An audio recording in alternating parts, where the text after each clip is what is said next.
Thank you, Speaker. My question is to the Premier. The government intends to ram through its omnibus budget bill this week. We heard that this morning. At least one part of that bill would allow Cabinet to release a single company, corporate construction giant Ellis-Don, from its 60-year obligation to respect labour agreements on its work sites. The Premier herself, Speaker, voted against the Conservative bill on this issue just last year. Speaker, will the Premier tell this House if there's any conflict of interest to declare between her government and Ellis-Don?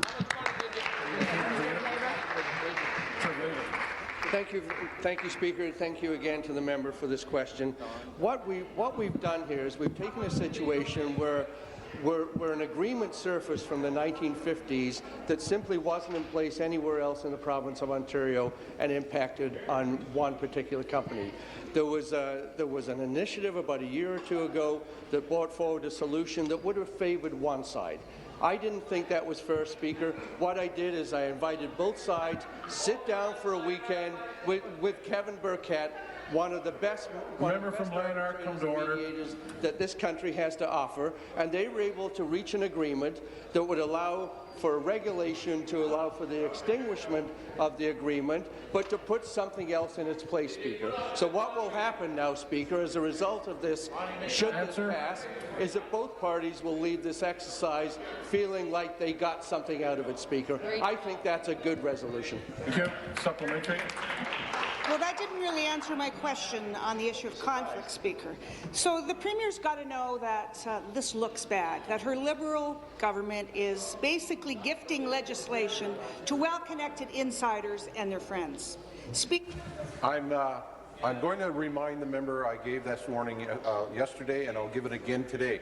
If it gets anywhere near close to making an accusation, as I know you could, I'm going to stop it. Speaker, was the Deputy Premier known to have close ties to executives at Ellis-Don? Was she part of any discussions at any point, and has she declared a conflict of interest in drafting any section of this bill?